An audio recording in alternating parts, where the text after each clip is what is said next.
성하신 하나님, 오늘도 우리에게 귀한 날 허락하셔서 함께 찬양으로 영광 올려드리게 하시고 또 함께 예배하게 하시니 감사합니다. 예배를 섬기며 또 주를 섬기는 많은 손길들 있습니다.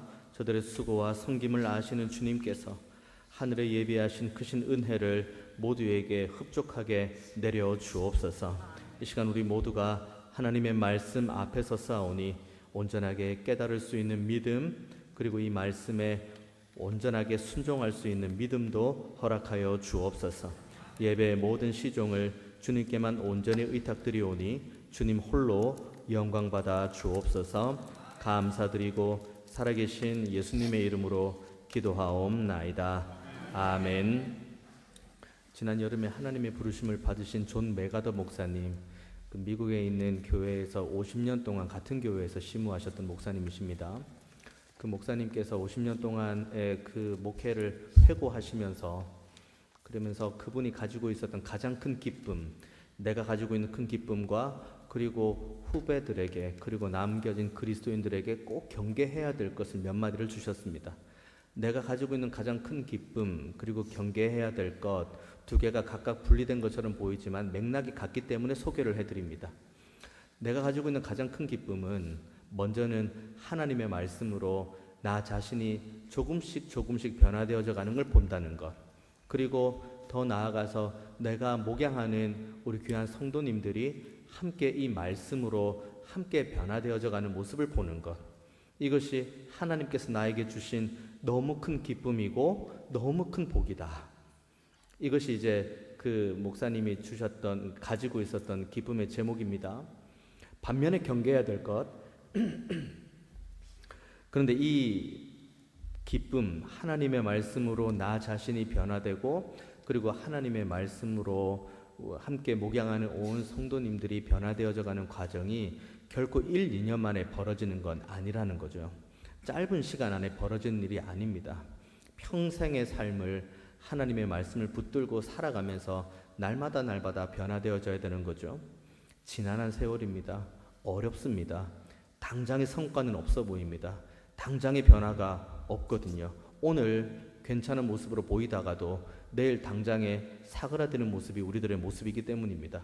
여기에서 메가더 목사님이 경계했던 건 그렇기 때문에 수많은 사람들이 그리고 수많은 교회가 계량화된 것에 모든 이 자신의 자랑을 삼으려고 하는 거에서 모든 비극이 시작된다는 겁니다. 왜냐하면 하나님의 말씀으로 내 삶이 변화된 거에 대해서는 숫자로 측량할 수가 없습니다. 그리고 이게 어제 됐다가 오늘 안 되고 오늘 됐다가 어제 안 되는 거기 때문입니다. 하지만 숫자는 다른 문제입니다. 어제에 비해서 오늘의 숫자는 분명하게 정확합니다. 그리고 작년에 비해서 올해의 숫자는 명확하게 계량화할 수 있습니다. 쉽죠. 측량하기가 쉽습니다. 그리고 그걸로 판단하고 평가하기가 쉽습니다. 그렇기 때문에 수많은 사람들과 그리스도인들과 많은 교회들이 계량화되는 곳을 향해서 가는 거죠. 여기에서부터 수많은 비극들이 벌어지고 그리고 여기에서부터 많은 성도들과 교회들이 무너지는 것을 내가 50년 동안 목회하면서 보았다. 이것이 메가더 목사님의 말씀입니다. 오늘 본문과 정확하게 맥락을 같이 하고 있습니다. 그래서 저와 여러분이 함께 오늘 본문 맥락을 보면서 나는 지금 어떻게 내 성전을 지어가고 있는가? 그리고 나는 지금 무엇에 미혹되어 있는가? 나는 지금 무엇 때문에 두려워하고 있는가?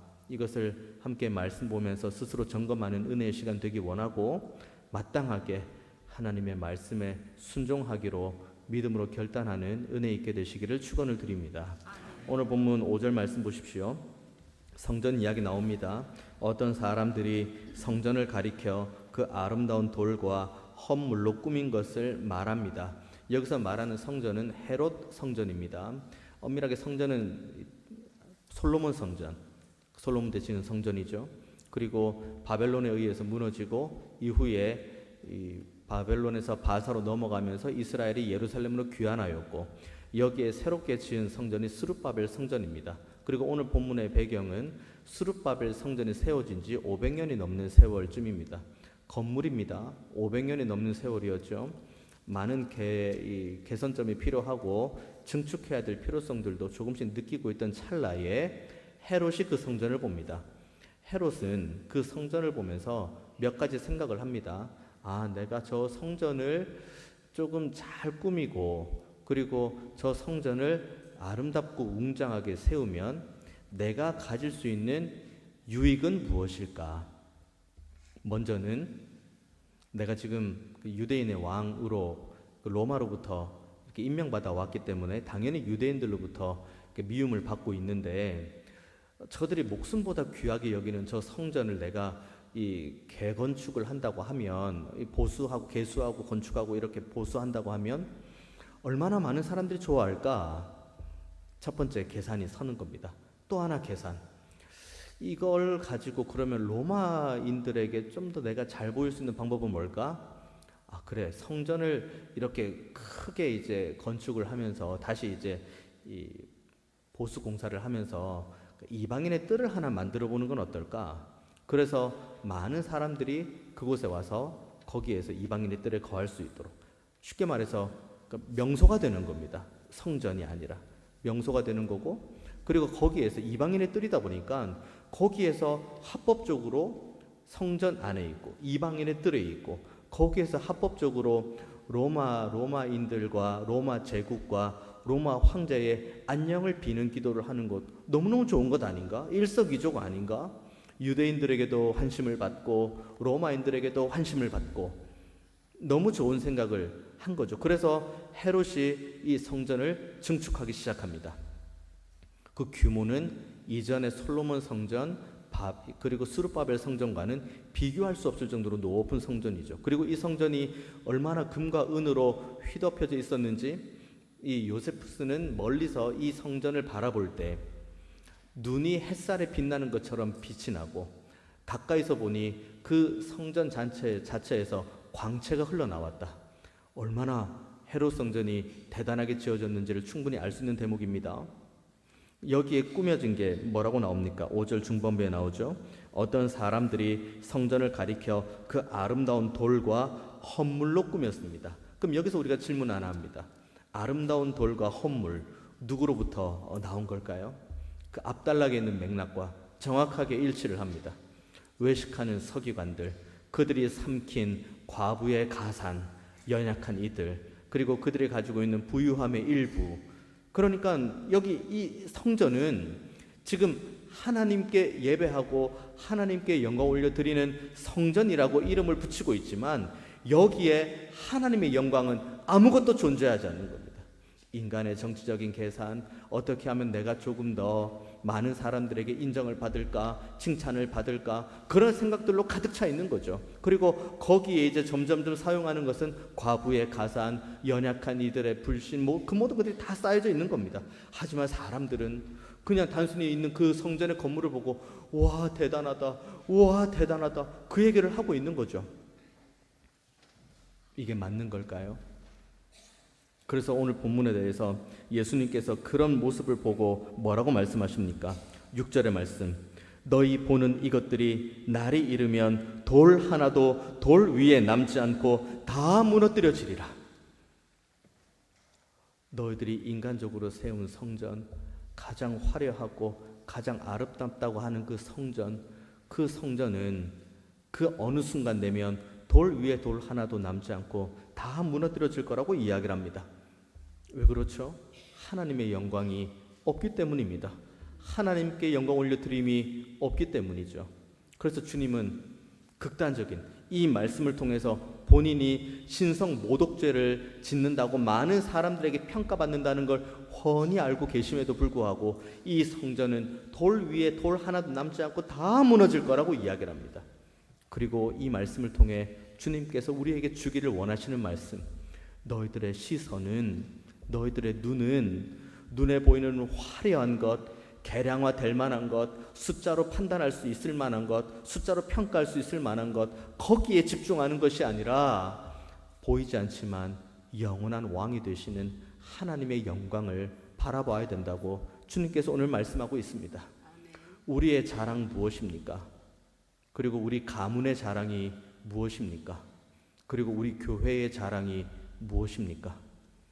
우리의 자랑, 우리 사회적인 지위가 우리의 자랑입니까? 우리가 가지고 있는 이 경제적인 이 부가 우리의 자랑거리가 됩니까? 그리고 우리 가문이 3대째, 4대째, 5대째로 이어지는 믿음의 명문 가문이 우리에게 자랑이 됩니까? 아니면은 우리가 가지고 있는 기나긴 역사가 자랑이 됩니까? 우리가 가지고 있는 직분이 자랑이 됩니까? 이 모든 것들 다 사람이 계량화할 수 있고 사람이 숫자로 판단할 수 있는 이것들로 인해서 우리가 자랑을 하고 있다면 오늘 주님께서 우리에게 말씀하시는 바 분명한 것 6절 말씀, 너희 보는 이것들이 날이 이르면 돌 하나도 돌 위에 남지 않고 다 무너뜨려질 거다. 하나님께 영광 올려드리는 것 외에 우리들이 자랑하는 것, 우리들이 소유하고 눈으로 계량화될 만한 것, 손으로 잡히는 것, 이것으로 자랑하는 모든 것들로 하나님께 나아간다면, 그러면 너희들이 그것들이 자랑하는 모든 것들이 다 어느 순간 돌 위에 돌 하나도 남지 않고 다 무너질 거라고 이야기를 합니다. 주님께서 기뻐하시는 건 무엇입니까? 구약에 명확하게 나와 있죠. 미가는 뭐라고 그의 서신서에 고백을 합니까? 천천의 순양, 만인의 강물같이 흐르는 그 기름, 얼마나 대단합니까? 천천의 순양과 강물같이 흐르는 기름이 있다고 하는데요. 그런데 그것으로 하나님이 기뻐하시는 것이 아니라 정말 하나님께서 기뻐하시는 것은 천천의 순양과 강물같이 흐르는 그 기름의 양이 아니라 인자를 사랑하고 겸손하게 하나님과 함께 행하는 것이다. 이것이 미가가 선언하는 겁니다. 사무엘의 고백도 마찬가지 아닙니까? 하나님께서 사무엘을 통해 사울에게 분명 명령하셨습니다. 아말렉을 진멸하라고. 기회도 주셨어? 이겼습니다. 하나님의 은혜로 이겼죠. 그래서 사무엘이 그 승전가를 울리는 사울에게 갑니다. 그런데 이것이 웬일입니까? 들리지 말아야 될 양의 소리가 들리고 들리지 말아야 될 여러 짐승들의 소리가 들리기 시작합니다. 사무엘이 사울에게 묻습니다. 이 소리가 무슨 소리죠? 그러니 사울이 아주 당당하게 대답을 합니다. 아, 그게 다름이 아니라 아말렉을 다 진멸을 하려고 했는데 그래도 우리가 하나님께 영광을 올려드려야 되지 않겠습니까? 하나님께 제사로 올려드려야 되는데 그러면 제물이 필요하지 않겠습니까? 가장 좋은 건 남겨놨습니다. 하나님 앞에 올려드릴 만한 가장 좋은 제물을 남겨놓고 이걸 가지고 예배를 하려고 합니다. 그때 사무엘이 사울에게 뭐라고 말씀을 하십니까? 여호와께서 번제와 다른 제사를 기뻐하시겠습니까? 여호와의 말씀에 청종하는 것을 기뻐하시겠습니까? 우리가 보이지 않지만 영원한 왕이 되신 하나님을 온전히 우리 안에 모시는 이 거룩한 성전으로 세워가는 시간은 한 달, 두 달 걸리는 것 아닙니다. 1년, 2년 걸리는 것도 아니고 10수년 걸리는 것도 아닙니다. 얼만큼 걸립니까? 우리의 평생에 이 땅 가운데 살아가는 신앙의 연수만큼이 필요합니다. 긴 시간이죠. 매우 어렵습니다. 별별 일이 다 겪겠죠. 하지만 그 가운데 우리가 포기하지 않고 낙심하지 않고 한 걸음을 하나님의 말씀 붙들고 한 걸음 떼고 그리고 하나님의 말씀을 날마다 내 삶에 비추어 보면서 내가 어제보다 오늘 더 거룩한 모습으로 회복되어져 가고 있나? 내가 그리고 오늘보다 내일 거룩을 향한 열망이 내가 더 있나? 이것을 돌아보지 않으면 우리는 어느 순간 나도 모르게 눈에 보이고 손에 잡히는 것들로 우리의 성전을 세워가는 모습을 보게 될 겁니다. 단기간에 눈에 보일 수 있거든요. 숫자로 표현할 수 있거든요. 사람들에게 자랑할 수 있거든요. 하지만 그것 아니라고 오늘 본문 분명히 이야기합니다. 너희 보는 이것들이 날이 이르면 돌 하나도 돌 위에 남지 않고 다 무너뜨려질 거다. 이 말씀 기억하는 저와 여러분 되기를 원합니다. 다른 것들의 재료를 삼아서 성전을 삼는 것이 아니라 하나님의 말씀의 반석 위에만 든든히 서는 은혜 있게 되기를 축원을 드립니다. 이 말씀을 듣자 함께 듣는 많은 사람들이 7절에 이렇게 질문을 하죠. 그들이 물어 이르되 선생님이여 그러면 어느 때에 이런 일이 있겠사오며 이런 일이 일어나려 할 때에 무슨 징조가 있겠습니까? 묻습니다. 와, 이렇게 화려한 성전이 무너진다고요? 그럼 그때의 징조는 무슨 징조가 있을까요? 우리가 그걸 미리 좀 알았으면 좋겠습니다 라고 질문을 하죠. 그때 주님께서 두 가지 말씀을 하십니다. 첫 번째가 8절입니다. 8절 보시면 이르시되 미혹을 받지 않도록 주의하라. 많은 사람이 내 이름으로 와서 이르되 내가 그라하며 때가 가까이 왔다 하겠으나 그들을 따르지 말라. 미혹을 받지 않도록 주의해라고 이야기를 합니다. 미혹은 받지 않는 거예요. 그러니까 내가 미혹을 하는 게 아니라 미혹을 받는 겁니다. 그러면은 우리가 미혹을 받으면 누군가에 의해서 무언가에 의해서 미혹을 받는 겁니다. 그럼 누군가에 의해 무언가에 의해가 무엇인지가 오늘 보면 8절에 나오는데 많은 사람이 내 이름으로 와서 이르되 내가 그라 하며 때가 가까이 왔다. 두 가지. 내가 그다 그리고 때가 가까이 왔다. 내가 그다고 하는 거야. 누가 들어도 문제이죠. 많은 이단들, 교주들 내가 그라고 이야기합니다. 내가 메시아라고 이야기하죠. 내가 하나님이라고 이야기를 합니다. 내가 신이라고 이야기를 하죠. 이건 누가 들어도 이것은 잘못된 것은 이건 넘겨두고 그럼 그 다음 한번 볼까요? 내가 그라하며 때가 가까이 왔다고 합니다. 때가 가까이 왔다고 하는 건 뭐가 문제입니까? 저도 하나님 말씀 여러분과 함께 나누면서 때가 가까이 왔다, 말세다 뭐 이런 이야기 자주 하지 않습니까? 그럼 저도 이단입니까? 저도 때가 가까이 왔으니까 제가 여러분들을 지금 미혹하고 있는 겁니까? 뭐가 문제냐면 때가 가까이 왔다라고 말한 다음에 그 다음에 무슨 결과가 나오는지를 보는 것이 중요합니다. 한번 예를 들어 볼까요? 때가 가까이 왔다라고 말하는 여러 사도들이 있었습니다. 먼저는 로마서의 사도 바울. 로마서 13장 보면은 바울이 때가 가까이 왔다라고 분명히 말합니다. 그 다음에 바울이 뭐라고 선언하냐면 그렇기 때문에 너희들은 낮에와 같이 단정히 행해라고 이야기를 합니다. 그리고 죄를 범하지 말고 오직 주 예수 그리스도로 옷을 입어라고 이야기를 합니다. 때가 가까이 오기 때문에 이렇게. 야고보도 마찬가지입니다. 야고보서 5장 보면은 때가 가까이 온다는 말씀을 야고보가 기록하고 그 다음 뭐라고 이야기하냐면 길이 참아라, 마음을 굳건히 해라, 서로 원망하지 마라. 그리고 선지자들이 보여준 그 고난의 길을 너희도 똑같이 본으로 삼아 걸어가라. 그리고 마지막으로 베드로전서 4장에도 똑같이 나옵니다. 때가 가까이 왔다. 만물의 때가 가까이 왔다고 이야기하죠. 그 다음에 베드로가 뭐라고 이야기합니까? 만물의 마지막에 가까이 왔으니 정신을 차리고 근신하여서 기도하라고 이야기를 합니다. 그리고 서로 뜨겁게 사랑하고 받은 대로 봉사하라고 이야기를 합니다. 이 부분이에요. 바로 여기입니다.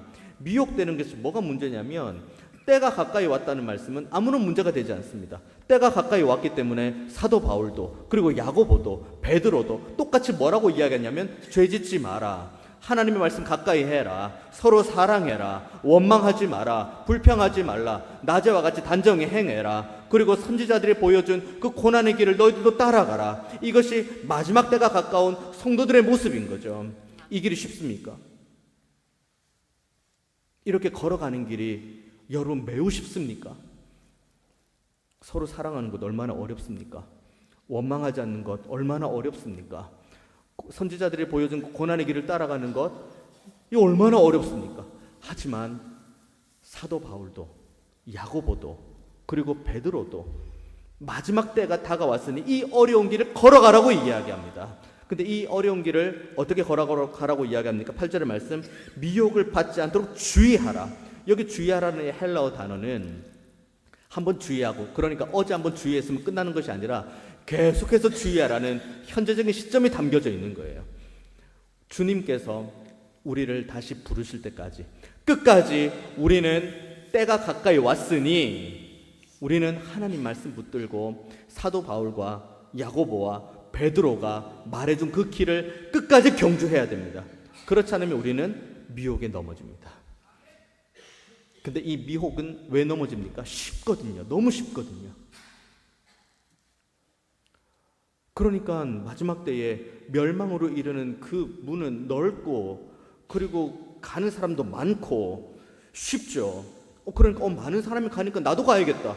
미혹이죠. 서로 사랑하는 길 얼마나 어렵습니까? 원망하지 않고 불평하지 않고 고난의 길을 걸어가고 예수님을 옷 입고 그리고 낮에와 같이 단정히 행하는 것 얼마나 어렵습니까? 아무도 찾지 않아요. 좁은 문이고 협착한 길이죠. 하지만 우리는 그 길을 걸어가야 된다고 오늘 본문이 말하고 있습니다. 그 길 걸어가는 저와 여러분 되기를 원합니다. 미혹되지 마십시오. 미혹의 길은 너무 달콤하고 너무 쉽습니다. 하지만 제가 여러분들께 분명하게 말씀드립니다. 우리가 걸어가야 될 믿음의 길은 결코 쉽지 않습니다.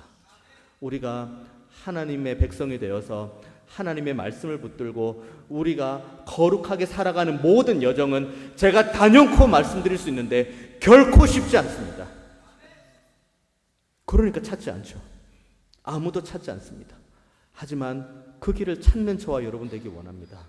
미혹되지 마십시오. 흔들리지 마십시오.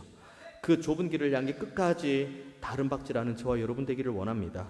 9절의 말씀도 마찬가지입니다. 난리와 소요의 소문을 들을 때에 두려워하지 말라. 이 일이 먼저 있어야 하되 끝은 곧 되지 않는다. 난리와 소요의 소문 뭡니까? 뭐 복음서에 많이 나오죠. 뭐 전쟁, 뭐 기근, 뭐 기아, 뭐 그리고 지금 우리가 입에 담기 어려운 그런 범죄들, 뭐 그런 이야기들 보고 우리가 말세라고 이야기를 하죠. 근데 9절 말씀 보십시오. 난리와 소요의 소문을 들을 때에 두려워하지 마라고 이야기합니다.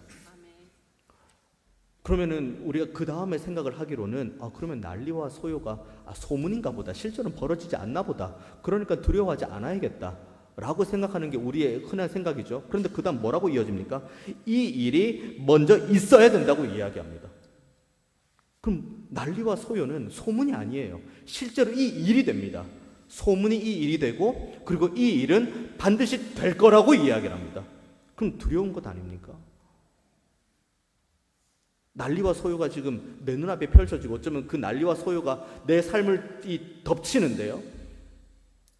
두려워해야 되는 것 아닙니까? 그런데 왜 두려워하지 말라고 이야기를 하십니까? 난리와 소요를 주관하시는 분이 하나님이시기 때문입니다. 난리와 소요, 너무 난리와 소요하니까 너무 멀리 있는 것처럼 우리가 들어줄 수 있는데 우리가 살아가면서 경험하는 수많은 일들, 그 모든 것 중에 하나님과 상관이 없는 일은 단 하나도 없습니다. 모든 것들은 다 하나님께서 주관하시며 하나님께서 섭리하시는 겁니다. 그러니까 우리는 두려워할 필요가 없는 거예요. 왜 두려워할 필요가 없습니까? 난리와 소요를 주관하시는 하나님이 우리의 아버지가 되시니까요. 난리와 소요를 주관하시는 분이 나의 삶을 주관하시니까요. 그러니까 우리는 두려워할 필요가 없는 거예요. 그래서 오늘 본문이 그 얘기를 합니다. 그리고는 더 나아가서 그렇게 말씀하시죠. 이 일이 먼저 있어야 하되 끝은 곧 되지 않는다. 끝이 언제입니까? 난리와 소요가 있을 때 끝입니까? 아니에요. 지금 주님은 분명하게 말씀하고 있습니다. 너희에게 난리와 소요가 있을 건데 그거 끝 아니라고 이야기합니다. 진정한 끝이 뭐냐면 나를 위해 십자가 지시고 부활하신 주님이 승천하실 때 약속하셨던 것, 내가 다시 오겠다. 그때가 끝이에요. 우리 앞에 어떠한 난리와 소요가 있어도 주님 다시 오지 않으시면 그 끝 아닙니다. 그리고 그 모든 순간을 지키시는 분은 하나님이십니다. 그리고 그 끝이 되었을 때도 우리는 전혀 두려워할 필요가 없죠. 나를 중보하시는 주님, 피의 중보자이신 우리 주님께서 우리로 하여금 죄 없다 하시고 우리로 하여금 영원한 하나님의 나라로 인도해 가시기 때문에 우리는 난리와 소요가 있어도 두려워할 필요가 없고 그 끝이 다가올 때에도 우리는 두려워할 필요가 없습니다. 그렇기 때문에 우리는 가야 될 길이 명확합니다.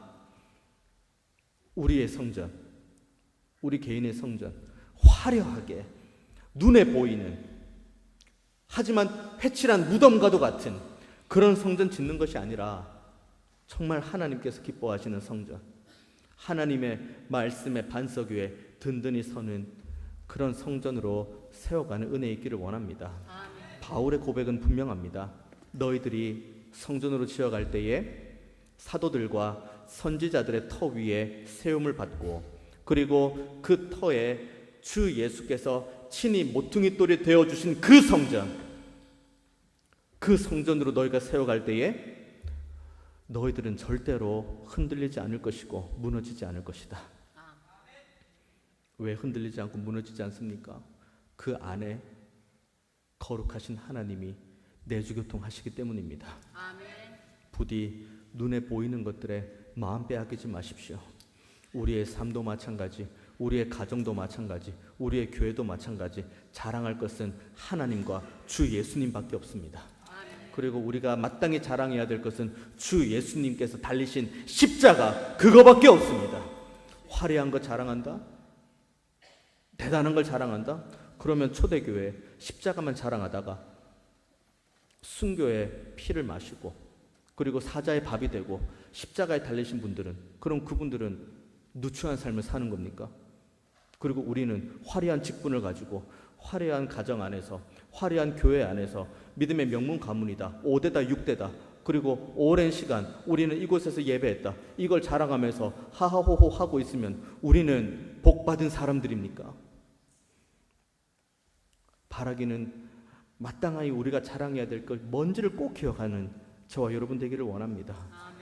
그래서 이 마지막 때에 난리와 소요가 지금도 있는 이 가운데에, 그리고 끝을 향해 가는 이 시대에 정말 거룩하고 든든하게 선 하나님의 성전이 되어서 이 마지막 때에 흔들리지 않고 많은 사람들에게 하나님은 지금도 살아계시고 지금 내 안에 내주교통하신다는 이 삶의 거룩한 변화로 많은 이들을 감화감동하고 하나님께 영광 올려드리는 저와 여러분 모두가 다 되시기를 주님의 이름으로 축원드리겠습니다. 기도하겠습니다. 은혜가 풍성하신 하나님, 오늘도 우리에게 믿음을 더하시고 함께 하나님의 말씀을 온전히 받을 수 있게 하시니 감사합니다. 하나님, 우리가 하나님 앞에서 온전한 성전으로 세워가기를 원합니다. 나의 모든 자랑은 다 내려놓게 하시고 오직 십자가 달리신 우리 주 예수 그리스도만 자랑하는 믿음이 있게 하여 주옵소서. 그래서 이 난리와 소요가 있는 이 시대 가운데에도 흔들리지 않고 성화된 삶으로 하나님께 영광이요 많은 이들에게 하나님의 살아계심을 증거하는 믿음의 삶 살게 하여 주옵소서. 감사드리고 살아계신 예수님의 이름으로 기도하옵나이다. 아멘. 이 시간은 학습